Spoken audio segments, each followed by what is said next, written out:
3 महीने के दिन में हम लोगों के गांव वाले आधा मर गए। अब तो आज फैसला लिए हैं कि गांव को छोड़ देंगे और गांव के बाहर जो जगह ज़मीन है उसी में जाकर झोपड़ी डालकर रहेंगे।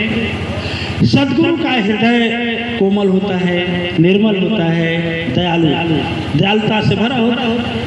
सद्गुरु ने कहा कि आखिर बात क्या है? कहा महाराज, बड़े बड़े ऋषि, बड़े बड़े मुनि, बड़े बड़े पंडित, बड़े बड़े तांत्रिक, बड़े बड़े सोखा ज्ञानी जन आए, कोई हल नहीं निकाला, धन भी चला गया और हमारे धन के साथ साथ हम लोग मर भी गए बहुत लोग। कहे अच्छा ठीक है, हमें बताएंगे, अपने गांव में चलिए, ले चलिए। जब गांव में जैसे प्रवेश करते हैं, जैसे गांव में प्रवेश करते हैं तो देखते हैं एक कुआं है। क्या है? कुआं जानते हैं? पहले जमाने में कुआं से पानी पिया जाता था। कुआं है और उस कुआं में 2 गधा की लड़ाई देखते हैं। गधा की लड़ाई देखते हैं? नहीं देखे? तो गधा को सिंह तो होता नहीं है, पैरवे से सब लड़ाई करते हैं। तो पैरवा से लड़ाई करते हैं ना, तो लड़ते लड़ते घूम जाते हैं और ऐसे मारेंगे, ठीक है? दोनों हाथ से, दोनों पैर से मारेंगे तलाक से, तो मुंह ऊपर तो लगेगा नहीं, पीछे लगेगा। अब भागेगा पीछे, तो पीछे में एक गधा गिरा, दूसरा भी उसी कुआं में, और सारे गांव के लोग उसी कुएं से पानी पीते थे। आज जब वो मर करके सड़ गया तो पानी दूषित होगा कि नहीं होगा? होगा। गायत्री मंत्र से ठीक होगा? गायत्री मंत्र पढ़ा जाए ठीक होगा? जग किया जाए ठीक होगा? सूखा बाबा सुखैती करेंगे ठीक होगा? टी बाबा का बिया होगा तो ठीक होगा? मरी मसान चुरैन का पूजा होगा तो ठीक होगा? जिन्न बाबा आ जाएंगे तो ठीक होगा?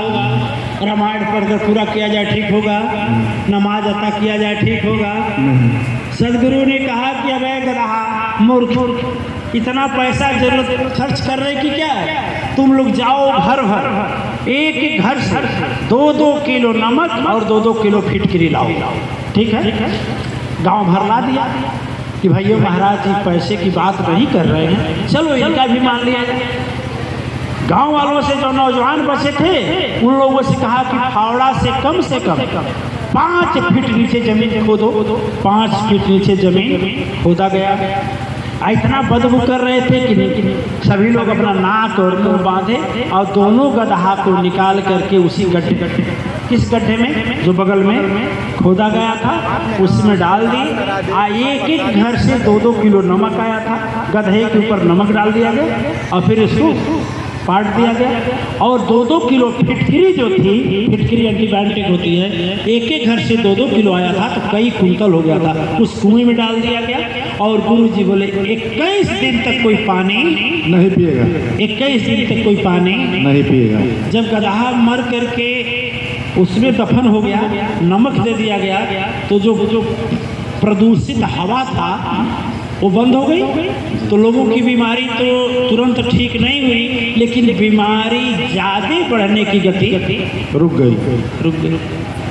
जब रुक गई, बीमारी ज़्यादा हो रही थी, रुक गई। अब 21 दिन तक पानी बाहर से आया। जब बाहर से आया तो लोग ठीक भी होने लगे। जब ठीक होने लगे 21 दिन के बाद पानी पीना शुरू किए। फिर पता लगा न कोई मरा न कोई किसी को बीमारी हुई।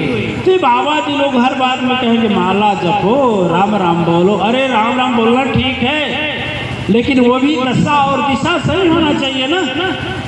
दशा और दिशा सही होना चाहिए, नहीं होना चाहिए। हमें